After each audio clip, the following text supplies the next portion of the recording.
Warnya was a little bit dissatisfied with the pigeons being released by Gongzi Li. Gongzi Li said on the phone, "Miss Song, I'm so sorry. Just a little misunderstanding," my father's feng shui master said. "Miss Song, your fortune has changed suddenly, and now your wealth is soaring, and you are overwhelmed. I strongly recommend that we cooperate with your Song family. I sincerely hope that we can sign the contract as soon as possible. I want to fly to your city tomorrow. I wonder if I will be able to see you face to face?" Gongzi Li's attitude suddenly changed drastically, and Warnya was shocked, and her chin almost fell to the ground. Although she was a little angry at what Gongzi Li had done before, she was about to shout out excitedly now. But she restrained it and said, "In this case, let's make an appointment at a time and place for the signing ceremony." Gongzi Li said immediately, "The sooner the signing is, the better, so let me fly to Urus Hill tomorrow to meet you in person." Warnya hung up the phone, almost admiring Charlie. From the 2 phone calls made by Gongzi Li just now, she can just see the power of Charlie. The liar, Mr. Lai, destroyed the only student of the Dragon Array. Gongzi Li immediately called and refused to cooperate.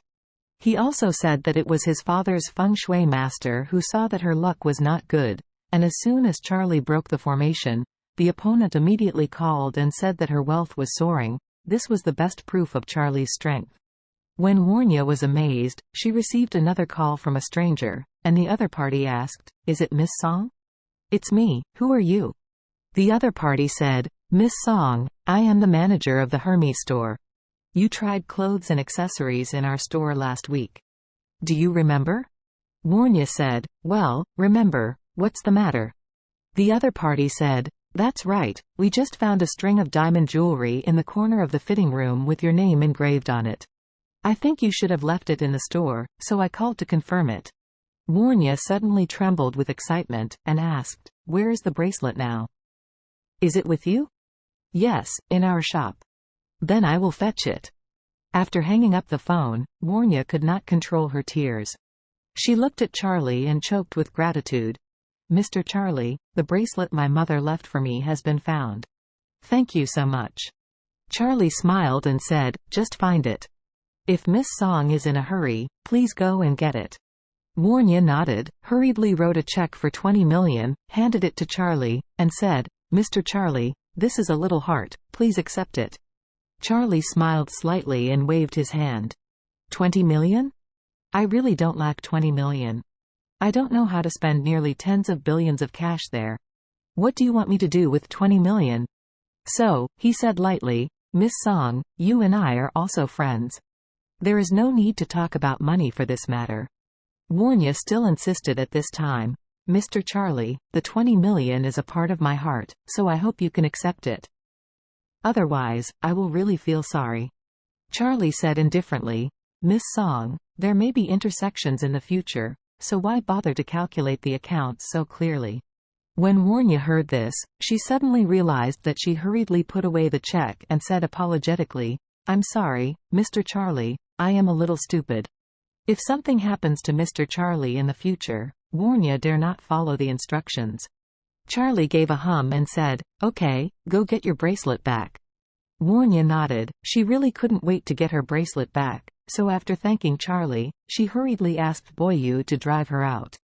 After the 2 of them left, Orville was also extremely grateful to Charlie, holding his hand, and excitedly said, "Mr. Charlie, you are so interesting.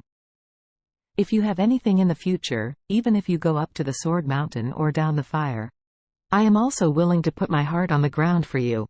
Charlie smiled and said, "Remember your words, maybe I will have something to do for you in the future."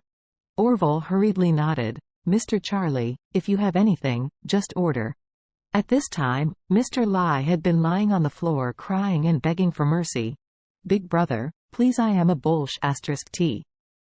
I will never dare anymore." Orville sneered, "You liar, my people will come right away, and they will arrange it for you." Charlie asked in a low voice, "What are you going to do with him?" Orville said coldly, "I said how to chop up and feed the dog, how can I say nothing? I have a little brother who opened a dog fighting kennel, let alone him. 10 SCM he can also eat with those dogs." Charlie glanced at him without any sympathy. This kind of deceitful liar is no different from a quack doctor.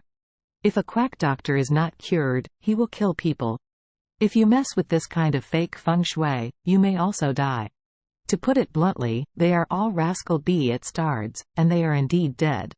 Moreover, today, in order to defraud Warnya's money, he completely completed the trapped dragon formation. Warnya could have run out of life soon. People like her control hundreds of billions of assets. If her fortune and fate are all exhausted, I don't know how many people below will be implicated. In that case, Warnya will not be the only one killed. Therefore, there is really no need for such a SCM to stay in the world. At this time, Orville's younger brother came over, set up the deceitful Mr. Lai and took away.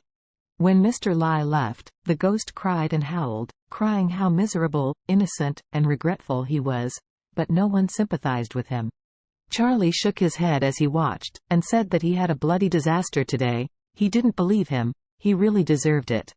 After solving all the problems, Orville thanked Charlie a lot, and only then sent him home. After returning home, Claire was still looking for work online. Charlie didn't say much. In fact, Charlie himself wanted to support Claire in starting a company, but it seemed that Claire didn't have this idea, so he didn't say much.